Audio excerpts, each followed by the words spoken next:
ආයිබෝවන් ආදරණීය දුවේ පුතේ. අපේ 7 ශ්‍රේණියේ දූල පුතාලා මේ අපි හමු වෙන්නේ 7 ශ්‍රේණියේ 3 වෙනි පාඩමෙන්. ඔබේ ICT විෂය නිර්දේශය ඇතුලේ ඔබට මතකයි අපි පාඩම් දෙකක් සාකච්ඡා කරලා අවසන් කරා. මොකද මේ පාඩම් දෙක? පළමු පාඩම මධ්‍ය සැකසුම් ඒකකය. ඒ ආශ්‍රිතව බොහෝ කරුණු ප්‍රමාණයක් අපි සාකච්ඡා කරා. දෙවන පාඩම මෙහෙයුම් පද්ධතිය. ඒ ආශ්‍රිතවත් අපි බොහෝ කරුණු ප්‍රමාණයක් සාකච්ඡා කළා. 6 ශ්‍රේණියෙත් ICT එහෙම නැත්නම් තොරතුරු හා සංවේදන තාක්ෂණ විෂය ශාස්ත්‍රයට අදාළව සෑහෙන දැනුම් ප්‍රමාණයක් එකතු කරගෙන දැන් 7 ශ්‍රේණියට ඇවිල්ලා 7 ශ්‍රේණියෙත් ඊට වැදගත් පාඩම් දෙකක් අවසන් කරලා ඔබ දැන් හොඳ දැනුමකින් සන්නද්ධ වෙලා ඉන්නේ. අපි එහෙම ඉඳගෙන තමයි මේ 3 වෙනි පාඩමට ප්‍රවේශ වෙන්න යන්නේ. මොකද්ද පුතේ අපේ 3 වෙනි පාඩම 7 ශ්‍රේණියේ? පරිගණක පද්ධතියේ ආරක්ෂාව. ඇත්තටම චුටි දුවේ පුතේ ඔබ ටිකක් සතුටු වෙන්න ඕන කාරණයක්, තරමක් ඉහළින් සතුටු වෙන්න කාරණයක්. ඇයි මම මෙහෙම කියන්නේ? පරිගණක පද්ධතියක ආරක්ෂාව සම්බන්ධයෙන් කතා කරනවා කියන්නේ අපිට ටිකක් ඉහළ දැනුමක් ලැබෙනවා කියන එක පරිගණකය හා ඒ ආශ්‍රිතව. ඔව් අපි පරිගණක සාමාන්‍යයෙන් භාවිතයට අමතරව ඉන් එහාට ගිහිල්ලා එහි ආරක්ෂාව සම්බන්ධ කරුණු ගැන කතා කරන්නයි යන්නේ. හොඳයි. ඔබ දැන් ICT සම්බන්ධයෙන් පරිණත දරුවෝ බවට පත් වෙන්නයි යන්නේ. හොඳයි. අපි යමු පුතේ පාඩමට අපේ පරිගණක පද්ධතියේ ආරක්ෂාව කියන පාඩමට. ආරක්ෂාව security. මොකක්ද දුවේ පුතේ ආරක්ෂාව කියලා කියන්නේ? අපිට ආරක්ෂාව අවශ්‍යයි. විශේෂයෙන් ඔයාලට දරුවෝ වශයෙන් ඔබේ ආරක්ෂාව ගැන මුළු ලෝකයම කතා වෙනවා විශේෂයෙන් මේ වර්තමාන සමාජයේ ඇතුලේ නේද දරුවන්ගේ ආරක්ෂාව. පාසලේදී, මගතොටේදී, නිවසේදී විවිධ පුද්ගලයන්ගෙන් විවිධ සිද්ධි වලින් අනතුරු වලින් ආරක්ෂාව. මොකක්ද දුවේ පුතේ ආරක්ෂාව කියලා කියන්නේ? මම මේ ගැන හෙව්වම මට හමු වුණා ඔක්ස්ෆර්ඩ් ශබ්දකෝෂෙත් කේම්බ්‍රිජ් ශබ්දකෝෂෙත් සිංහල ශබ්දකෝෂවලත් ඒ තිබුණු සියලු කරුණු එකතු කරලා ඔබට මම සරල නිර්වචන දෙකක් ලබා දෙනවා. ආරක්ෂාව කියලා කියන්නේ අනතුරකින් හෝ තර්ජනයකින් නිදහස් වීමේ තත්ත්වයක්. මොකක් හෝ අනතුරක්, ඇක්සිඩන්ට් එකක්, තර්ජනයක්, එහෙම නැත්නම් ත්‍රෙට් එකක්. අනතුරක්, තර්ජනයක් කියන දෙයකින් නිදහස් වෙන කියන්නේ ෆ්‍රී, එයින් ඉවත්ව, එයින් බේරිලා ඉන්න තත්ත්වයක් තමයි ආරක්ෂාව. හරියද දුවේ පුතේ? තේරෙනවනේ? ඔබට සිදුවේ හැකි ඕනෑම ආකාරයේ අනතුරකින් ඔබ බේරිලා නම්, එයින් නිදහස් වෙලා නම්, ඔබ ඉන් ඈත් වෙලා නම් ඉන්නේ ඔබ ආරක්ෂිතයි. මෙන්න මේක තමයි ආරක්ෂාව. මේ පොදුවේ මම ආරක්ෂාව ගැන කියලා දෙන්නේ. ඊළඟට මම මේ දෙවෙනියට ගන්න නිර්වචනය. අනාගතයේදී සිදුවේ හැකි හානිකර දෙයකින් ගැලවී සිටීම. සරල හැඳින්වීමක්. අනාගතයේදී. අනාගතය කියලා කියන්නේ චූටි දුවේ පුතේ මේ ගතවන තත්පරයෙන් පසු උදාවන ඕනෑම තත්පරයක්. ඊළඟ තත්පරය අනාගතය. එම අනාගත තත්වයකදී අවස්ථාවකදී අපට විය හැකි හානිකර මේ බලන්න පුතේ ඕනෑම හානිකර තත්වයකින් ගැලවී සිටීම. මෙතන නිදහස්ව සිටීම තමයි පුතේ ආරක්ෂාව කියලා කියන්නේ. මේ සඳහා අපි බොහෝ දේවල් කරනවා. මිනිස්සු තමන්ගේ ආරක්ෂාව වෙනුවෙන් සමහර වෙලාවට නොකරන දෙයක් නැති තරම්. අපි අපේ ආරක්ෂාව ගැන කෙතරම් සැලකිලිමත් වන්නේද? ඒ වගේම අපේ උපකරණ අපි පාවිච්චි කරන භාණ්ඩ ගැනත් බොහෝ අය හොඳ සැලකිල්ලක්, හොඳ ආරක්ෂාවක් දක්වනවා, බලාපොරොත්තු වෙනවා. මම මේ කතා කරන්න යන්නේ ICT විෂය ඇතුළතදී අපේ දූල පුතාලා පුරුදු වෙන්න ඕන ඔබ පාවිච්චි කරන පරිගණක උපාංගය. තේරෙන භාෂාවෙන් කිව්වොත්, අපි සාමාන්‍ය භාෂාවෙන් කිව්වොත් ඔබ පාවිච්චි කරන පරිගණකේ ආරක්ෂිතව පාවිච්චි කරන්න ඕන. එහි ආරක්ෂාව ගැන සැලකිලිමත් වෙන්න ඕන. හොඳයි. එහෙනම් අපි මේ පාඩමේ ආරම්භයේදීම ආරක්ෂාව කියන්නේ මොකක්ද කියලා හොඳ අදහසකින් සන්නද්ධ වුණා. දැන් බලමු මේ විදිහට අපේ පරිගණකය අනතුරකින් හෝ තර්ජනයකින් නිදහස්ව තබා ගන්න කොහොමද, මොකක්ද අපි කරන්න ඕන? මේ නිර්වචනය ගත්තොත් අනාගතයේදී පරිගණකයට සිදුවිය හැකි හානිකර ඕනෑම දෙයකින් ගැලවී එය පවත්වා ගැනීමේ තත්ත්වය ආරක්ෂාව. පැහැදිලි නේද? එහෙනම් මෙවැනි ආරක්ෂාවක් පරිගණක පද්ධතියකට ලබා දෙන්නේ කොහොමද? ඒ සම්බන්ධයෙන් 7 ශ්‍රේණියේ චූටි දූල පුතාලා දැනගන්න ඕන දේවල් මොනවද කියලායි මේ පාඩම තුල අපි සාකච්ඡා කරන්නේ. එහෙනම් චූටි දූල පුතේ අපි යමු පාඩම ඇතුළට. පරිගණක පද්ධතියේ ආරක්ෂාව ගැන කතා කරාම දුවේ පුතේ හරි වැදගත් කරුණු දෙකක් මම මෙතෙන්දී මතු කරනවා. පරිගණක පද්ධතියේ ආරක්ෂාව අපි බෙදාගෙන තිබෙනවා කොටස් දෙකකට. එකක් දෘඩාංගවල ආරක්ෂාව. අනෙක පරිගණකයේ මෘදුකාංගවල ආරක්ෂාව. චූටි දූල පුතාට මතකද මම ඔබට යමක් කියලා දෙන්න යන්නේ. පරිගණක පද්ධතිය ගත්තොත් මම පොඩි ඉඩක් හදාගෙන ඔබට යමක් මතක් කරන්න යන්නේ. ඔයාලට මතක ඇති පරිගණක පද්ධතිය මං කෙටියෙන් ලියනවා මෙහෙම පරිගණකය කියලා. මේ අපි කිව්වා දල වශයෙන් කොටස් 4කින් සමන්විත වන බවක්. මතකයිනේ මොනවද පුතේ? දෘඩාංග,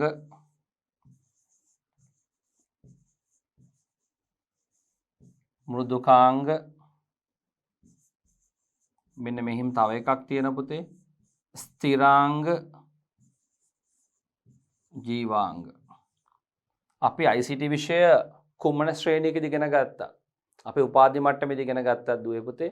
පරිගණකයක් එහෙම නැත්නම් පරිගණක පද්ධතියක් සමන්විත වෙලා තියෙන්නේ. දෘඩාංග එහෙම නැත්නම් හાર્ඩ්වෙයාර් පාර්ට්ස්, මෘදුකාංග එහෙම නැත්නම් සොෆ්ට්වෙයාර්, ස්ථිරාංග එහෙම නැත්නම් ෆර්ම්වෙයාර්, ජීවාංග එහෙම නැත්නම් ලයිව්වෙයාර්. ඒ කියන්නේ මේ පාවිච්චි කරන පරිශීලකයා. මෙන්න මේ කොටස් හතර එකතු වෙන තමයි පුතේ පරිගණකයක් නිර්මාණය වෙලා තියෙන්නේ කියලා සමන්විත වෙන්නේ කියලා අපි පොදුවේ පිළිගන්නේ. මේ විදිහට පරිගණකයක් සමන්විත වෙන ප්‍රධාන කොටස් හතර වන දෘඩාංග, මෘදුකාංග, ස්ථිරාංග සහ ජීවාංග වලින් මෙන්න මේ දෙක හරි විශේෂයි. මූලිකව පරිගණකයක් නිර්මාණය වෙන්න දෘඩාංග අවශ්‍යයි. ඒට මෘදුකාංග දැම්මම තමයි ඒ දෘඩාංග වලින් සමන්විත පරිගණකය ක්‍රියාකාරී තත්ත්වයට පත් වෙන්නේ කියලා අපි ඉගෙන ගත්තා. ඒ නිසා තමයි පුතේ මේ දෘඩාංග සහ මෘදුකාංග වැදගත් කරලා මේ කතා කරන්න යන්නේ. හොඳයි. බලමු මේ මොකක්ද කියලා පුතේ. එන්න. පරිගණක පද්ධතියේ ආරක්ෂාව ප්‍රධාන වශයෙන් කොටස් දෙකයි. ඒ කියන්නේ පරිගණක පද්ධතියක් සමන්විත වන පරිගණක පද්ධතියක් චූටි දුවේ පුතේ නිර්මාණය වන ප්‍රධාන සංඝටක දෙක වන දෘඩාංගවල ආරක්ෂාව කියන්නේ පරිගණක පද්ධතියේ ආරක්ෂාව. මෘදුකාංගවල ආරක්ෂාව කියන්නේ පරිගණක පද්ධතිය ආරක්ෂාව. පරිගණක පද්ධතිය ආරක්ෂා වෙනවා කියන්නේ එහි දෘඩාංග කොටස් සහ එහි මෘදුකාංග කොටස් හොඳින් ආරක්ෂා වෙන්න ඕන කියන කතාවයි මේ කියන්නේ. දැන් දූල පුතාලට තේරෙනවා අපේ පාඩමේ මැප් එක සිටියම කොහොමද මේ පාඩම ගලාගෙන යන්නේ කියලා. මේ පාඩම ගලන් යන දිශා දෙකක් තියෙන දුවේ පුතේ. එක දිශාවක් මගේ වම් පසින් පේන්න තියෙනවා. මෙන්න මේ දිශාව. අනෙක් දිශාවින් පස්සේ අපි කතා කරනවා මේ දිශාව. අපි මුලින් ගමු පුතේ දෘඩාංගවලට ආරක්ෂාව පරිගණක පද්ධතියේ දෘඩාංගවල ආරක්ෂාව සලසා ගන්නේ කොහොමද කියන කාරණය සාකච්ඡා කරන්න. පරිගණකයේ දෘඩාංග ආරක්ෂා කර ගැනීම. චූටි දුවේ පුතේ පරිගණකයේ දෘඩාංග ආරක්ෂා කරනවා කියන්නේ. දෘඩාංග කියලා කියන්නේ මොනවද පුතේ? පරිගණකයක් සමන්විත වන භෞතික කොටස් ටික. පරිගණක පද්ධතියේ තිබෙන සම්පූර්ණ භෞතික කොටස්. භෞතික කියන්නේ චූටි දුවේ පුතේ අතින් අල්ලන්න පුළුවන්, ස්පර්ශ කරන්න පුළුවන් කොටස්. එතකොට මෘදුකාංග ස්පර්ශ කරන්න බෑ. අභෞතිකයි. එනිසා ඒවා දෘඩාංග වෙන්නේ නැහැ. හරිනේ? හොඳයි.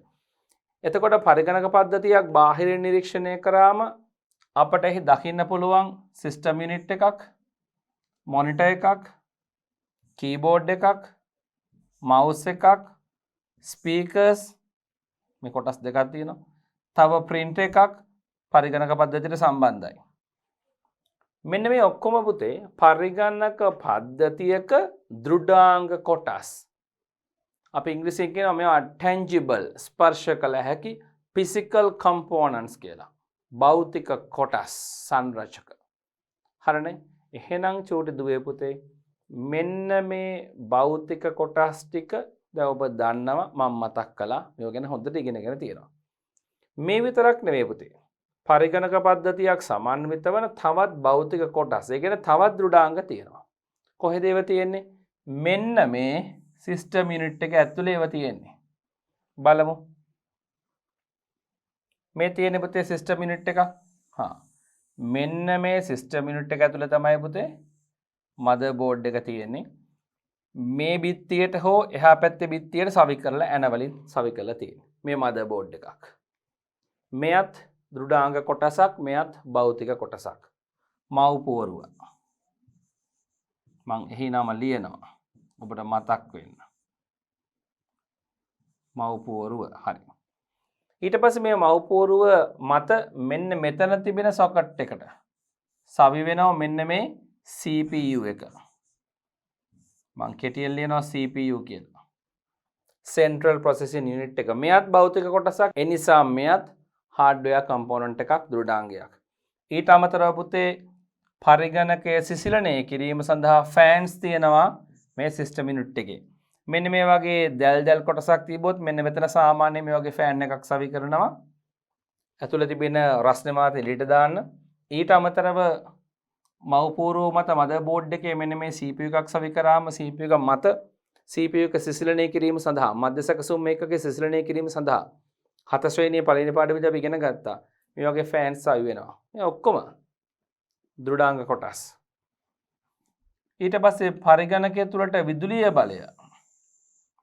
විදුලිය බලය ලබා දීම සඳහා පවර් යුනිට් එකක් තියෙනවා. නේද? බල සැපයුම් ඒකකයක් තියෙනවා. එයත් දෘඩාංග කොටසක්. පරිගණකයේ ද්විතීයික මතකයක් තිබෙනවා. නේද? hard disk drive එකක් තිබෙනවා. ස්ථිරව දත්ත තොරතුරු මෘදුකාංග ගබඩා කර තබා ගැනීම සඳහා తాවකාලිකව මතකයක් තිබෙනවා. RAM card එකක්. මේවත් දෘඩාංග කොටස්. මම ඔබට මතක් කරනවා. තව තියෙන පුතේ ඔප්ටිකල් ඩ්‍රයිව් ප්‍රකාශ දහවක නැත්නම් CD හෝ DVD එහෙම නැත්නම් Blu-ray disc රන් කරන්න ධාවනය කරන්න දහවක තියෙනවා. දහවක උපාංග ඩ්‍රයිව් එක. මේ ඔක්කොම ටික චූටි දුවේ පුතේ තියෙන්නේ කොහෙද? මෙන්න මේ සිස්ටම් යුනිට් එක ඇතුලේ. මේවා සියල්ලමත් දෘඩාංග. අපි කලින් කතා කරා බාහිර නිරීක්ෂණය කරාම මේ සියලුම කොටස් පරිගණකයේ දෘඩාංග කොටස්.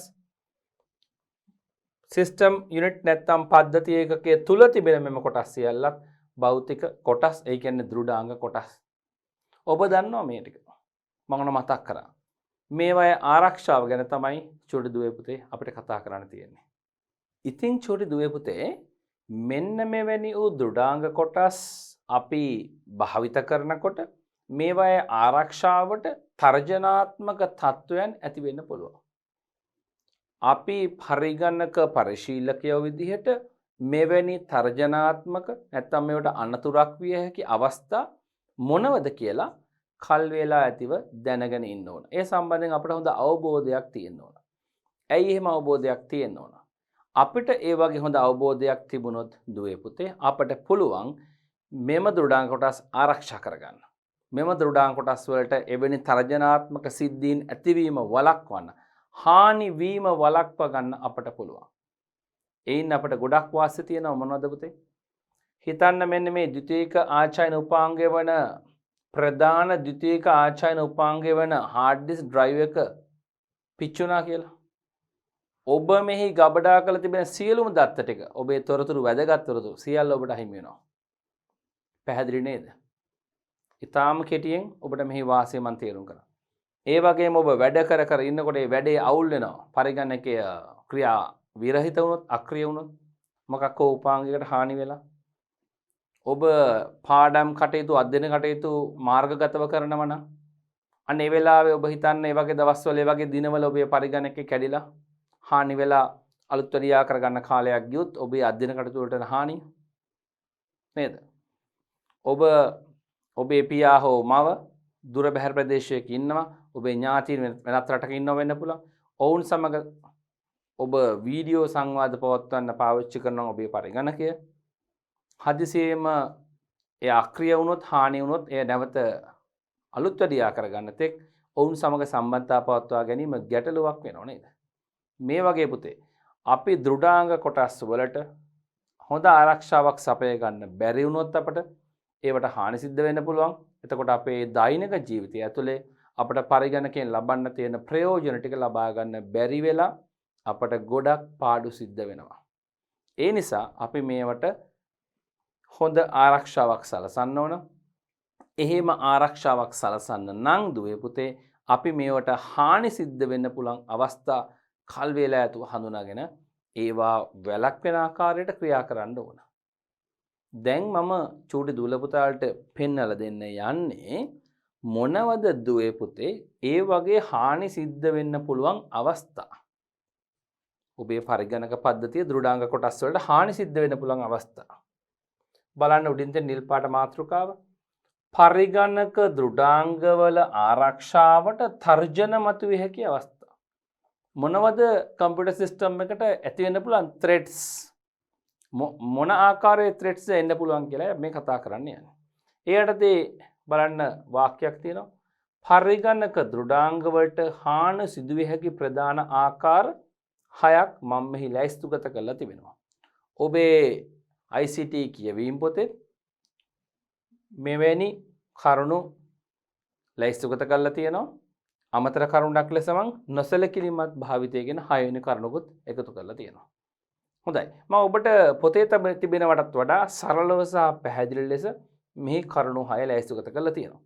දැන් චූටි දුවේ පුතේ මම යන්නේ ඔබට මේ එක් කරුණ පැහැදිලි කරලා දෙන්න කොහොමද මේ එක් අවස්ථාවේදී අපේ පරිගණකයේ දෘඩාංග කොටස් වලට හානි සිද්ධ වෙන්නේ කියලා පෙන්වලා දෙන්න.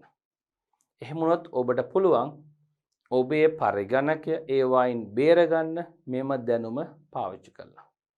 බලමු දුවේ පුතේ පළවෙනි කරුණ මොකක්ද? අධික විදුලි ධාරාවක් ලැබීම. ඔව්. පරිගණක දෘඩාංග හරිම සංවේදී විද්‍යුත් කොටස්. ඒවාට විදුලි බලය බොහොම ස්ථායි ලෙස ලැබෙන්න ඕන.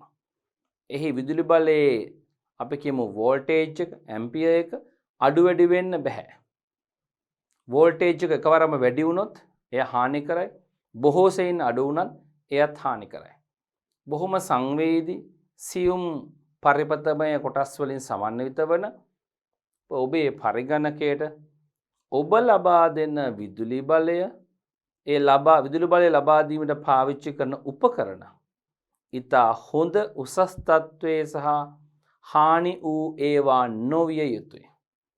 බිත්තියේ තිබෙන ප්ලග් හෙඩ් එක නිතරම ස්පාර්ක් වන තත්ත්වයෙන් හානි වූ විදුලි පේනුවක් නම් එමගින් එන විදුලිය ඔබේ පරිගණකයට හානි කර තත්ත්වයන් නැති කරනවා. තර්ජනයක් මේ තියෙන වගේ තර්ජනාත්මක අවස්ථාවක් වෙන්න පුළුවන්. ඊට අමතරව ඔබට පාලනය කරන්න බැරි වුණත් චූටි දුවේ පුතේ හදිසියේම ඔබේ නිවසට අකුණු සහිත තත්ත්වයක් හෝ වෙනත් ප්‍රධාන විදුලි බල සැපයීමේ ඇතිවෙන වැරද්දක් දෝෂයක් නිසා ලොකු වෝල්ටේජ් කරන්ට් එකක් නිවස තුළට ආවොත් ඔබේ පරිගණකය හානි වෙන්න පුළුවන්. අපි සාමාන්‍යයෙන් හරියන පරිගණක විච්චෙන්න පුළුවන්. මේ දෘඩාංග වලට ඍජුවම හානි කරන තත්ත්වය. එහෙනම් අධික විදුලි ධාරාවක් ලැබීම තවත් අවස්ථා දෙන ඔබ දනමයන් කිව්වා වගේ අකුණු ඇති වෙන අවස්ථාවලදී අපි ප්ලග්ස් ගලවලා තියන්න කියලා කියන ඕන නිසා ලොකු විදුලි ධාරාවක් આવත් පුතේ අපේ පරිගණකයේ දෘඩාංග කොටස් වලට හානි සිද්ධ වෙන්න පුළුවන් සිද්ධ වෙනවාමයි. ඒ නිසා ඔබ ඒ ගැන සැලකිලිමත් විය යුතුයි. මෙන්න පළවෙනි තර්ජනය මම ඔබට කියලා දුන්නා. දෙවෙනි තර්ජනය මොකද්ද පුතේ? හදිසි විදුලි විසන්ධි වීම. හරි අධික විදුලි ධාරාවක් ලැබීම මේක ඔබට තේරෙනවා. මේක හරි. අධික විදුලි ධාරාවක් ලැබීම. හදිසියෙම සිදුවන විදුලිය විසන්ධි වීම අපේ පරිගණකයේ දෘඩාංග කොටස් වලට හානි කරනවද දුවේ පුතේ? ඔව් හානි කරනවා. ඇත්ත වශයෙන්ම හානි කරනවා. එම හානිය ප්‍රබලවම බලපාන්නේ දුවේ පුතේ පරිගණකයේ දෘඩ තැටියට හાર્ඩ් ඩිස්ක් ඩ්‍රයිව් එකට. මම පැහැදිලි කරන්න. දූල පුතාලට මම කලින් පාඩම් වල කියලා දුන්නා රූප සටහන් සහිතව hard disk drive එකක් platters තියෙනවා, තැටි තියෙනවා කැරකෙන, read write head එකක් තියෙනවා මේ මත දත්ත සටහන් කරන්නත් තැටියේ තියෙන දත්ත නැවත ලබා ගන්නත් කියවලා මෙන්න මේ තැටිය මත එම read write head එක ස්පර්ශව පවතින්නේ නෑ පුතේ. ස්පර්ශ වෙලා නෙවෙයි තියෙන්නේ. මේ විදිහට දත්ත රීඩ් කරමින් ඉන්න වෙලාවට හිතන් එකවරම විදුලිය විසන්ධි වීමක් සිදු වුණොත් මේ රීඩ් රයිට් හෙඩ් එකයි තැටියයි ස්පර්ශ වෙන්න පටන් ගන්නවා. එක්වරක් හෝ ස්පර්ශ වෙනවා. මම ඔබට සරලව මේ කියන්නේ ගොඩක් ගැඹුරට යන්නේ නැතුව. එමගින් රීඩ් රයිට් හෙඩ් එකටත් කිසියම් හානිකර තත්ත්වයන් වෙන්න පුළුවන්. විශේෂයෙන් තැටිය මත සීරීම් ඇති වෙන්න පුළුවන්. මතක තියාගන්න පුතේ එබ තැටි දෘඩ තැටි ධාවකයේ තිබෙන තැටි එකක් හෝ කිහිපයක් තිබුණොත් ඒවා ඊටා මනවින් උපදාපු පෘෂ්ඨයන් සහිත තැටි. ඒවා සීරුම් ඇති වෙන්න බෑ. අපි ඒවට සාමාන්‍ය විවහාර කියනවා චූටි දුවේ පුතේ බෑඩ් සෙක්ටර්ස් කියලා. වැඩ කරන්න නැති නරක කොටස් කියලා. එහෙම බෑඩ් සෙක්ටර්ස් තැන් තැන් වල ඇති වුණොත් ඒ කියන්නේ සීරීම් තැන් තැන් වල ඇති වුණොත් දෘඩ තැටි ධාවකයේ කිසිසේත්ම භාවිත කළ නොහැකි තත්ත්වයකටපත් වෙන්න පුළුවන්. පැහැදිලි නේද? එහෙනම් ඔයාලට තේරෙනවා දැන් හදිසි විදුලි විසන්ධ වීම අපි කියන්නේ එක්වරක් සිදු වුණ ගමන් පරිගණකයට මෙහෙම වෙනවා කියලා. හදිසි විදුලි විසන්ධි වීම නිතර සිදුවීම හරිම භයානකයි දුවේ පුතේ. ඒ තුලින් පරිගණකයේ විශේෂයෙන්ම දෘඩ තැටි ධාවකය සමහරට මව්පූර්ව විච්චලා යන්න පුළුවන් නේද? පවර් යුනිට් එකට බලපෑම් වෙන්න පුළුවන් අර විදුලි සපයන ඒකකයට නේද? ඒ වගේම ප්‍රධාන මතකයට හානි සිද්ධ වෙන්න පුළුවන් RAM කාඩ් වලට. ඒ නිසා නිතර සිදුවන විදුලි විසන්ධි වීම පරිගණකයේ දෘඩාංග වලට හානි ඇති කරනවා. ඔබට දැන් කරුණු දෙකක් තර්ජනාත්මක අවස්ථා දෙකක් හඳුනා ගන්න පුළුවන් වුණා. කාටද? පරිගණකයේ දෘඩාංග කොටස් වලට එරෙහිව ඇති වෙන්න පුළුවන් තර්ජනාත්මක අවස්ථා. තුන්වෙනි අවස්ථාව මොකද්ද පුතේ? පරිගණක පද්ධතියේ ඇතුළත අධික ලෙස රත් වීම. පරිගණකයක් අධික ලෙස රත් වෙනවද? ඔව්. අධික ලෙස රත් වීම හානිදායකයිද? ඔව්. එය හානිදායක තර්ජනයක්. පරිගණකය මම ඔබට මුලින් කිව්වා පරිගණකයේ තිබෙන දෘඩාංග කොටස් හරිම සංවේදී සියුම් පරිපත වලින් සමන්විත වෙනවා. අධික තාපයක් සහිත පරිසරයක මේවා තබා ගන්න බෑ. ඔබ හොඳට මතක තබා ගන්න සාමාන්‍යයෙන් පරිගණක පාවිච්චි කරන්න කියන්නේ වායු සමීකරණය කරන ලද පරිසරයක් තුල. එහෙමනම් ඔබට එයින්ම අදහස් වෙනවා පරිගණකය අධික තාපයට නිරාවරණය වීම, තාපයට ලක්වීම, එහි දෘඩාංග කොටස් ඒවට හානි සිදු වෙන්න තියෙන ඉහළ ප්‍රවණතාවයක් තියෙනවා කියලා.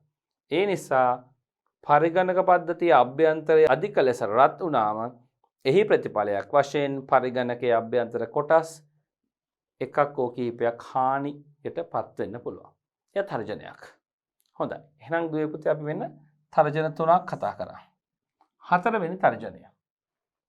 පරිගණක දෘඩාංග වලට හානිකර තත්ත්වයන් නැති කරන ඊළඟ තර්ජනය තමයි ඔබ හොඳටම දන්න කෙනා කවුද පුතේ? දූවිලි සහ ක්‍රොමීන්.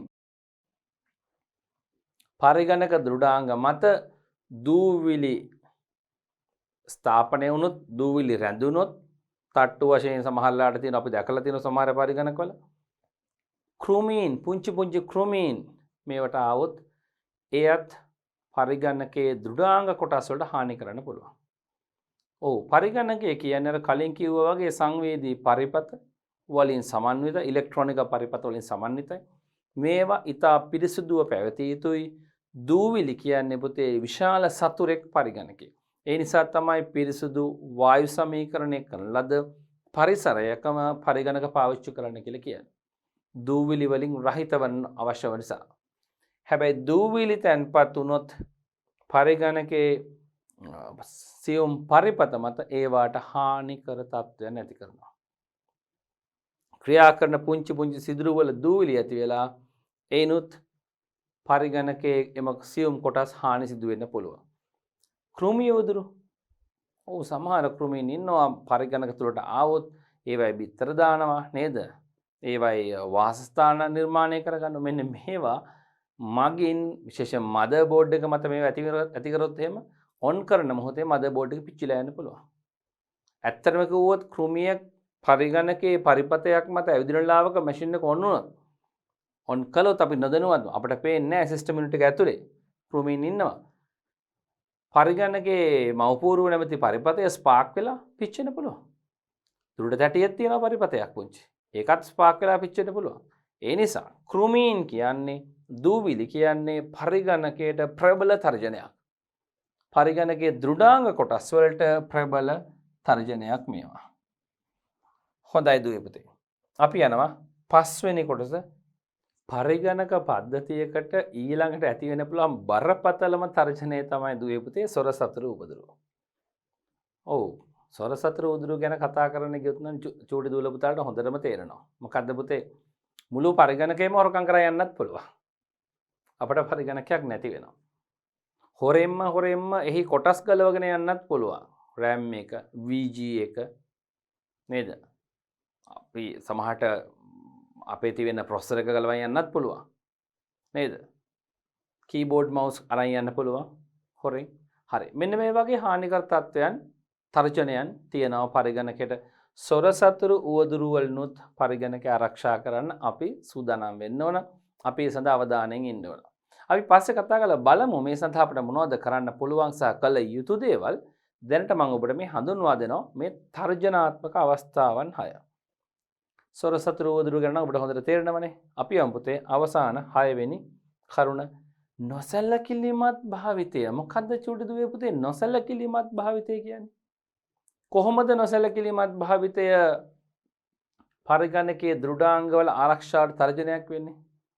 ඔබ දන්නවා ඔබ පාවිච්චි කරන ඕනම උපාංගයක් නොසැලකිලිමත් ලෙස භාවිත කළොත්. මගේ අතේ තිබෙන මේ ස්මාර්ට් බෝඩ් එකේ ලියන මේ පෙන් එක මම නොසැලකිලිමත් ලෙස අතේ තියාගෙන එහෙට මෙහෙට දාලා පාවිච්චි කරොත් බිම වැටෙන්න පුළුවන්. නිතර වැටුනොත් මෙය කැඩෙන්න පුළුවන්. දැන් ඔබට තේරෙනවනේ දැතින් පුළුවන් තර්ජනය මොකද්ද කියලා.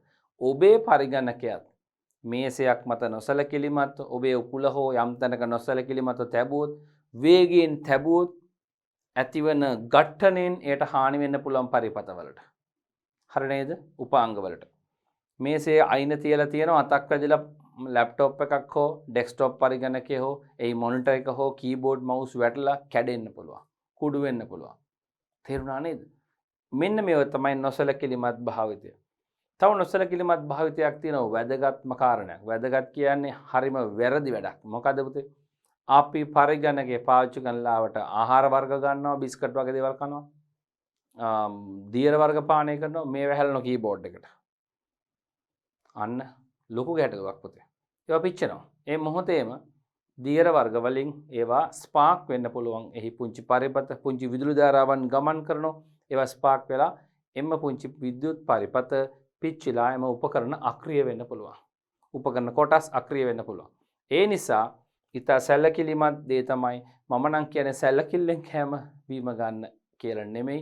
ඒක කෑම බීම ගැනීම නොකර ඉන්න පරිගණකේ වැඩ කරද්දී. අනික තමයි පුතේ මෙන්න මේ කෘමි ඌව දුරට මනා පිටිවහලක් තමයි අපි පරිගණක ළඟ කෑම බීම ගන්න එක. එයි වැටෙන කෑම කැබලි වලින් ඒව කන්න තවත් සත්තු ගොඩක් කෘමීන් පරිගණක ඇසලට එනවා. හොඳයි. එහෙනම් චුඩුවේ පුතේ අපි කතා කරා පරිගණකයේ දෘඩාංගවල ආරක්ෂාවට තර්ජනයක් ඇතිවිය හැකි අවස්ථා 6ක් මෙතන කතා කරා. මෙන්න 5 මෙන්න 6. දැන් අපි දන්නවා මොනවද ප්‍රධාන අවස්ථා පරිගණකයේ දෘඩාංග වලට හානි සිද්ධ වෙන. දැන් චොටි දුවේ පුතේ මම යන්නේ මේකින් එක ඔබට වෙනම පැහැදිලි කරලා දෙන්න. අපි එහෙනම් ඉස්සෙල්ලාම ගනිමු පුතේ විදුලිය හා සම්බන්ධව. මෙතෙන්දි චොටි දුවේ පුතේ මම මේ දෙකම එකට ගන්නවා. මේ දෙකම එකයිනේ. අධික විදුලි ධාරාවක් හදිසි විදුලි සංදිවීමක්. විදුලිය හා සම්බන්ධයි. එහෙනම් මේ විදුලිය හා සම්බන්ධව පරිගණකයට හානි සිදු විය හැකි අවස්ථා අපි ඉස්සෙල්ලම සාකච්ඡා කරලා බලමු. යමු පුතේ ඊළඟ ස්ලයිඩ් එකට අපි බලමු පරිගණක දෘඩාංග සංරචක ආරක්ෂා කර ගැනීමට අපිට මොනවද කරන්න පුළුවන්. දැන් මේ කතා කරන මාතෘකාව ඒක. විදුලි බලය ගැන මම කතා කළා. විදුලි හා සම්බන්ධ ගැටලු වලින් කොහොමද පරිගණකයේ දෘඩාංග සංරචක ආරක්ෂා කරගන්නේ? මේ මාතෘකාව යටතේ අපි එකින් එක අරන් සාකච්ඡා කරමු. මුල් කරුණු දෙක අර කරුණු 6 මුල් කරුණු දෙකම මම මෙතෙන්ද ගන්නවා. විදුලිය නිසා නැත්නම් විදුලිය ආශ්‍රිතව පරිගණකයට සිදුවන හානි අවම කරගන්න මොකක්ද කළ හැක්කේ? විදුලිය හා ඒ ආශ්‍රිතව ඇති වෙන්න පුළුවන් හානි වළක්ව ගන්න. මම මෙතන පෙළගස්වලා තියෙනවා යෝජනා 3ක්, ක්‍රියාමාර්ග 3ක්, කළ හැකි දේවල් 3ක්.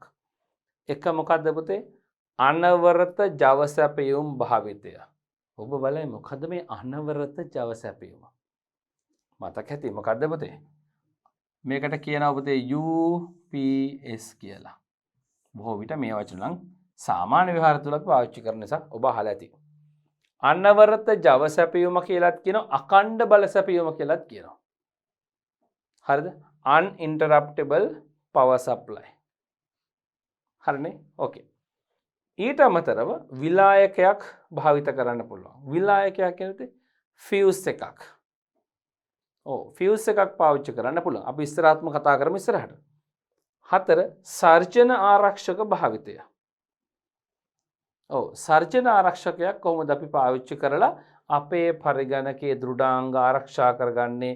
නැත්නම් විදුලිය නිසා ඇතිවන හානි 100%ක් නැති කරන්න බැරි වුණත් ඒවා අවම කරගන්න කොහොමද කියලා අපි බලමු. හොඳයි දුවේ පුතේ, අපි මේ කරුණු එකින් එක අරන් සාකච්ඡා කරමු. මම ඔබත් එක්ක මේ කරුණු එකින් එක සාකච්ඡා කරන්න කලින් වැදගත් තැනකට ඔබත් එක්ක යනවා. මොකද ඔබ තාම 7 ශ්‍රේණියේ පුංචි දරුවෝ. මට ඔබට කියලා දෙන්න ගොඩක් දේවල් තියෙනවා මේ විදුලිය හා සම්බන්ධව පරිගණකයේ භාවිතය ගැන. ඒකට යන්න කලින් මෙන්න මුල්ම කතාව. මොකද්ද පුතේ? විදුලිය ගත්තොත් චූටි දුවේ පුතේ, මේක ප්‍රධාන කොටස් දෙකයි. මේ විදුලිය කියන එක. ප්‍රධාන ආකාර දෙක. එකක් විදුලි ධාරාවක් අපට ප්‍රත්‍යාවර්ත ධාරාවක්සේ දකින්නත් පුළුවන්. ඒ වගේම මේ තව ස්වභාවයක් තියෙනවා, ඍජු ධාරාවක ස්වභාවයක් තිබෙනවා. මොකද්ද පුතේ? විදුලි ධාරාවක් ආකාර දෙකයි. ඍජු ධාරාවක් තියෙනවා, අපි කියනවා ඩිරෙක්ට් කරන්ට් එක කියලා, කෙටියෙන් කියනවා DC කියලා. ප්‍රත්‍යාවර්ත ධාරාව කියනවා ඕල්ටර්නේටිං කරන්ට් කියනවා AC කියලා. ඔබ විද්‍යා පාඩම් වල මේ ගැන ඉගෙනගෙන ඇති. මට හිතුණා හොඳ දැනුමක් ස්ථිරව ලබා දෙන්න ඕන මේ පාඩම තුල මේ ගැන. දුවේ පුතේ මම මේක ගත්ත විශේෂ හේතුවක් තියෙනවා. ඔබට මේක කියලා දෙදි තේරෙනවා. ප්‍රත්‍යාවර්ත ධාරාව ලෝකයට හඳුන්වා දීමේ ගෞරවය හිමි වෙන්නේ පුතේ මෙන්න මේ පුද්ගලයාට. ඔහුට කියනවා නිකොලා ටෙස්ලා කියලා. ඔහු කලක් තෝමස් අල්වා එඩිසන් කියන මේ විද්‍යාඥයාගේ සහායකයෙක් ලෙස වැඩ කරලා පස්සේ ඔහු වෙනමම තමන්ගේම පර්යේෂණාගාරයක් ආරම්භ කරනවා. ඒකට ඉතිහාසයේ යම් යම් කරුණු කාරණා එනවා. ඔවුන් අතර අමනාප වීමක්, මොහුගේ සොයා ගැනීම තෝමස් අල්වා එඩිසන් කියන පුද්ගලයා ඔහුගෙන් අරගත්ත කියන එකක් වංචනිකව හෝ මේ වගේ කතා තියෙනවා. මේවා හරියටම 100%ක් ඔප්පු කරලා නැහැ පුතේ. ඒ නිසා ඔබ මේවා කියවන්න ඔබට කුතුහලයක් ඇති කරන්නේ මම මේ කියන්නේ. ඔබට අන්තර්ජාලයෙන් හෝ පොත්පත් වලින් මේවා කියලා බලන්න පුළුවන්. නිකොලා ටෙස්ලා කියන මේ විද්‍යාඥයාට තමයි ගෞරවය හිමි වෙන්නේ ප්‍රත්‍යාවර්ත ධාරාව නැත්තම් AC කියන කරන්ට් එක ලෝකෙට හඳුන්වා දීමේ. ඊළඟ කීර්තිමත් නව නිපැයුම්කරුවෙක් වන තෝමස් අල්වා එඩිසන් කියන පුද්ගලයා මේ මහතා තමයි මෙතුමට තමයි ඍජු ධාරාව නැත්තම් ඩිරෙක්ට් කරන්ට් DC කරන්ට් එක ලෝකෙට හඳුන්වා දීමේ ගෞරවය හිමි වෙන්නේ. මොවුන් දෙදෙනා හඳුන්වා දීපු මේ කරන්ට් වර්ග දෙක, මේ කරන්ට් එකේ ස්වභාවයන් දෙකක් තිබෙනවා. මේ දෙකෙන් අපි පරිගණක සහ පරිගණක ආශ්‍රිත ඉලෙක්ට්‍රොනික උපාංගවල, මම ඉලෙක්ට්‍රොනික කියන වචනේ පාවිච්චි කරලා දුවේ පුතේ. එම උපාංගවල පාවිච්චි කරන්නේ කුමන එකද? ඔයාලා විද්‍යාවේදී මේවා ඉගෙනගෙන තියෙනවා. මට හිතෙන්නේ ඔබ ඉගෙනගෙන තියෙනවා. ඔබට මතකයක් තිබෙනවා කියලාත් මට හිතෙනවා. බලමු. කවුද පාවිච්චි කරන්නේ පුතේ? අපි පාවිච්චි කරන්නේ DC. එහෙම නැත්නම් අපි කියන පුතේ ඩිරෙක්ට් කරන්ට් කියන එක. මෙන්න මෙයාව තමයි පාවිච්චි කරන්නේ. හැබැයි අපේ නිවසට විදුලිය ලැබෙන්නේ DC ආකාරයෙන් නෙවෙයි. ඕල්ටර්නේටිව් කරන්ට් ආකාරයෙන්. يعني ප්‍රත්‍යාවර්ත ධාරාවක් වශයෙන් තමයි ලැබෙන්නේ.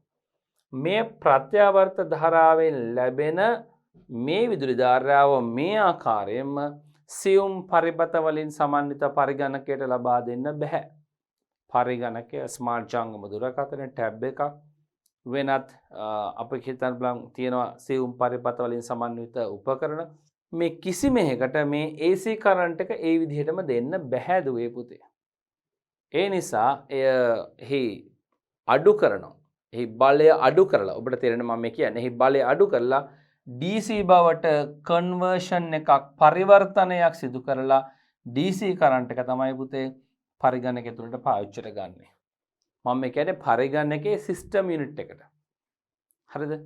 මොනිටර් එකට කෙලින්ම AC කරන්ට් එක ගන්නවා. මොනිටර් එක ගැන නෙමෙයි දුවේ පුතේ කියන්නේ. හරිද? අපි ඩෙස්ක්ටොප් පරිගණකේ පොඩ්ඩක් හිතමු. ඩෙස්ක්ටොප් පරිගණකේ සිස්ටම් යුනිට් එක තියෙන අර බොක්ස් එක වගේ මේ සිස්ටම් යුනිට් එකට තමයි පුතේ DC කරන්ට් එක ගන්න. හැබැයි CRT හෝ LCD හෝ LED මොනම ආකාරයේ හෝ අපේ මොනිටර්ස් වලට පරිගණක තිර වලට අපි ඍජුවම AC කරන්ට් එක ලබා දෙනවා ගැටලුවක් නැතුව. හරි නේද? හොඳයි. මට මෙන්න මේ දැනුම ඔබට ලබා දෙන්න අවශ්‍ය වුණා පුතේ. එතකොට මේ AC කරන්ට් එක DC බවට පත් කරන්න කොහොමද ඒක කරන්නේ කවුද ඒක කරන්නේ කියලා කියන කාරණේ ඔබට තේරුම් කරන්න තමයි මේ රූප තුන මන් දැම්මේ. මේ තිබෙන්නේ පුතේ ලැප්ටොප් පරිගණකයක charge එකක්. මේ තිබෙන වයරය මෙන්න මේක මේ පැත්තෙන් සවි කරන්න ඕන. එතකොට මෙතන තියෙනවා බලන්න විදුලි කණු තිබෙනවා පේනුවකට සවි කරන එය බිත්තියේ හෝ මල්ටිප්ලග් එකකට සවි කරලා ඒ එන AC කරන්ට් එක මෙන්න මේ කොටසෙන් DC බවට පත් කළා මේ රැහැණෙන් මෙන්න මේ ජැක් එකෙන් ලැප්ටොප් පරිගණකයට එහි බැටරිය charge කරන්න ලබා දෙනවා. පැහැදිලි නේද? හොඳයි. ඊට අමතරව මෙන්න මේ උපාංග ගත්තොත් බලන්න ඔබට සාමාන්‍ය විහාරයේ මේවට කියනවා power pack එකක් කියලා. මොකද්ද power pack? එහෙම ඔබ මතයා ගන්නකො දැනට ඔබට විද්‍යා ගුරුවරයෙක්ගෙන් මම මේ කියන දේවල් හොඳට තේරුම් ගත්තට පස්සේ වැරදිුණටත් අහන්න. ඔබේ විද්‍යා ගුරුතුමා හෝ ගුරුතුමිය ඉතා මනා ලෙස මේවා ගැන කියලා දෙයි පාසලේදී. හොඳයි.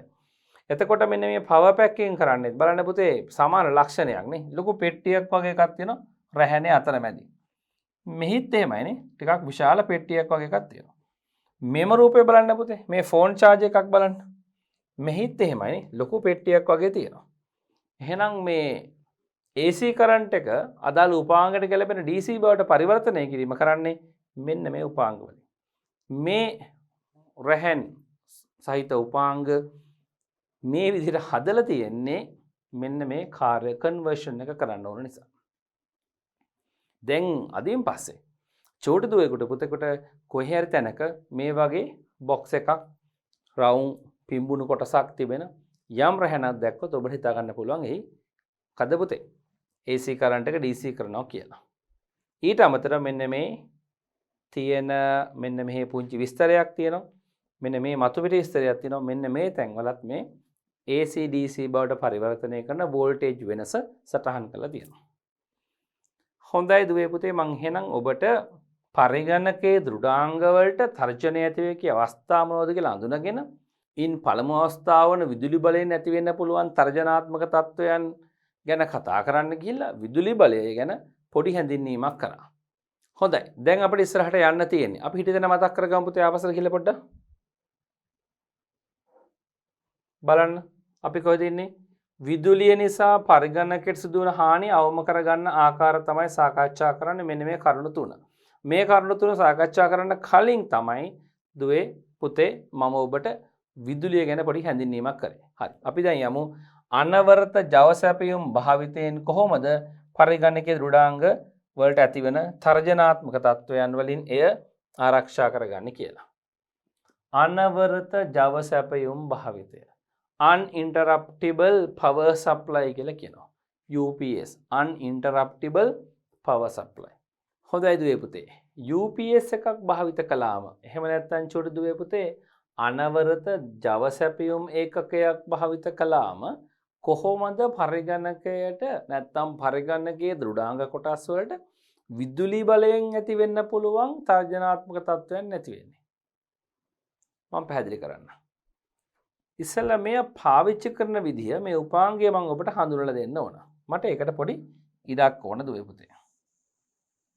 මම ඒ සඳහා මෙන්න මේ ඉඩ පාවිච්චි කරනවා.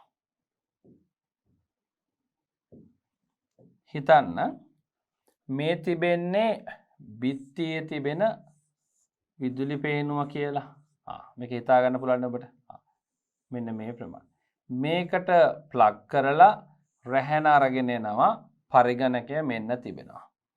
මෙන්න ඔබේ පරිගණකේ ඩෙස්ක්ටොප් පරිගණකයක් කියලා හිතා ගන්න මෙන්නෙහි සිස්ටම් යුනිට් එක තියෙනවා. හරිද? සාමාන්‍යයෙන් කරන්නේ මෙහෙම සිස්ටම් යුනිට් එකට සිස්ටම් යුනිට් එක පිටිපස්සේ තියෙනවා. අපි ගමු මේ පිටිපසු පැත්ත කියලා.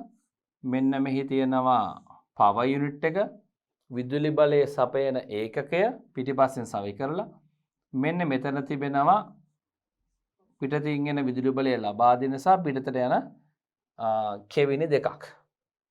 මොකද්ද කෙවිනි දෙක? පිටතින් එන විදුලි බලය සිස්ටම් යුනිට් එකට නැත්නම් පද්ධති ඒකකයට ලබා දෙන ඉන්පුට් කරන විදුලි බලය ඉන්පුට් කරන කෙවිනිය උඩින් තියෙනවා.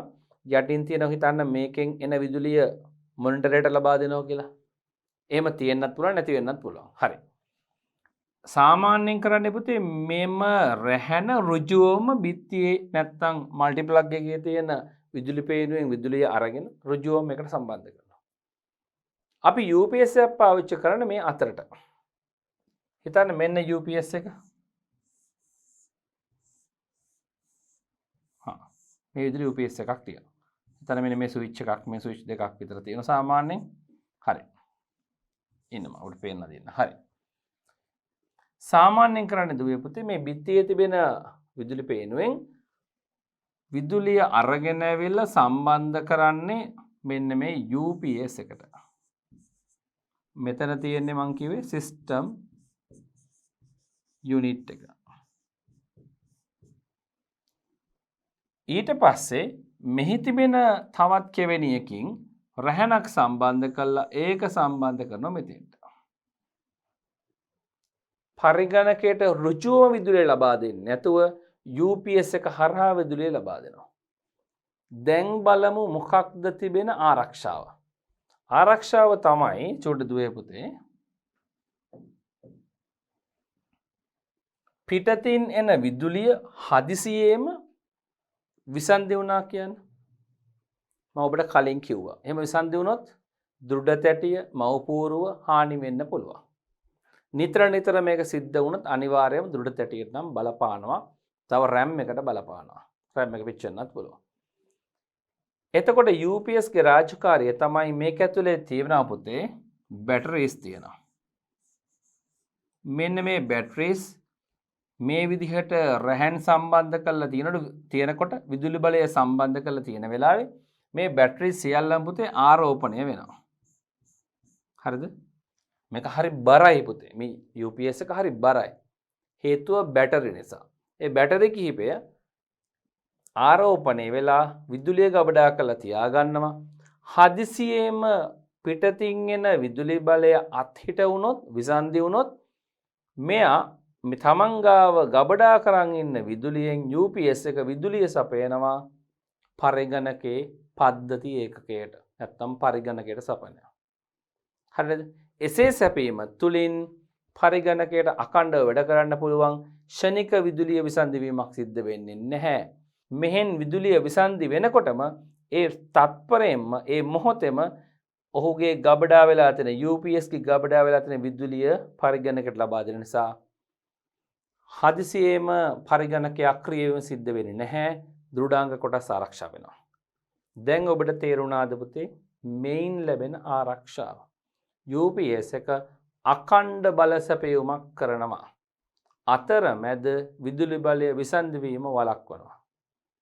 දැන් මෙයා කොච්චර වෙලාවක් මේ විදුලි බලය ලබා දෙනවද? ඒක නම් පුතේ එකිනෙක UPS වර්ග අණුව වෙනස් වෙනවා.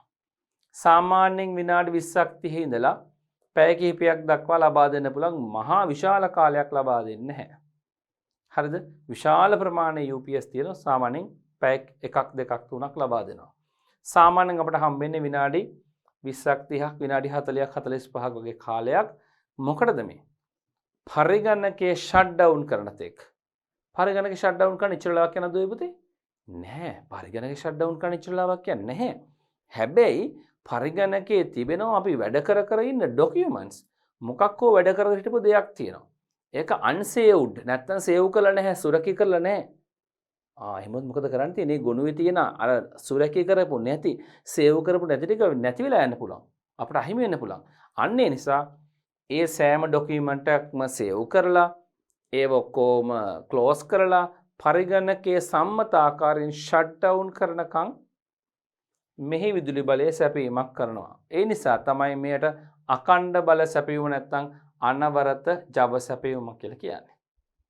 එහෙනම් චෝටි දූල පුතාලට UPS එකේ භාවිතය ඉතා හොඳින් දැන් තේරෙනවා. හරි නේද? uninterruptible power supply එකක් පාවිච්චි කරාම අපට පුළුවන් විදුලි බලයෙන් වන කාටද පරිගණකයේ දෘඩාංග කොටස් වලට වන හානි වළක්ව ගන්න. අපි බලමු පුතේ ඊළඟ නැත්තම් දෙවෙනි අවස්ථාව. විලායක නැත්තම් ෆියුස් භාවිත කිරීම. මොකක්ද මෙහි තිබෙන්නේ? අපට පුළුවන් පුතේ පරිගණකයට විදුලිය සපයන ප්ලග් හෙඩ් වලට මේ වගේ පුංචි ෆියුස් එකක් පාවිච්චි කරන්න. පරිගණකයට විදුලිය සපයන විදුලි උපාංග වලට මේ වගේ විවිධ ෆියුස් පාවිච්චි කරන්න පුළුවන්.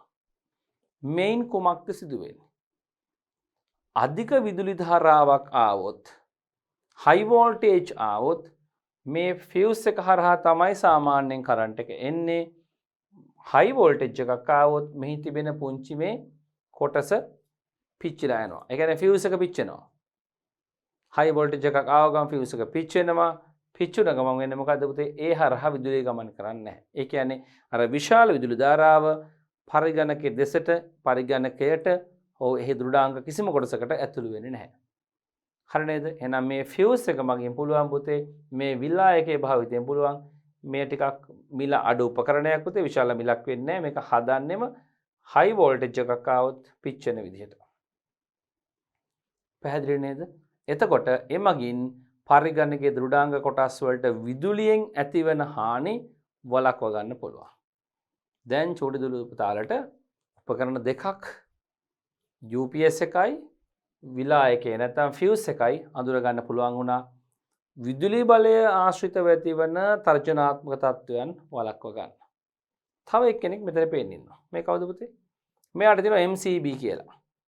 මෙයාට කියන්නේ මොකද්ද පුතේ? MCB කියලා. මිනි සර්කිට් බ්‍රේකර්. ඔබ ඔබේ නිවසේ මේවා දැකලා තියෙනවා. අපි කියනවා ට්‍රිප් ස්විච් එක කියලා නේ. ට්‍රිප් ස්විච් එකක් වෙනම එනවා. හොඳද? හරි. මෙයත් ට්‍රිප් වෙනවා. මොකද්ද ට්‍රිප් වෙනවා කියන්නේ පුතේ? විදුලි බලයේ අස්ථායීතාවයක්. ඒ කියන්නේ ඇත්තම කිව්වොත් අධික වෝල්ටේජ් එකක්, වෝල්ටීයතාවයක් ආවොත් ෂණිකව මෙම උපාංගය ඕෆ් වෙනවා. මෙන්න මේ කොටස ටොක් ගාලා සද්දයකින් පහළට වැටෙනවා. නේද? ශබ්දයෙන් අපිට අඳුර ගන්න පුළුවන් මේක වැඩ කරා කියලා නිවසේ ඇතුලේ.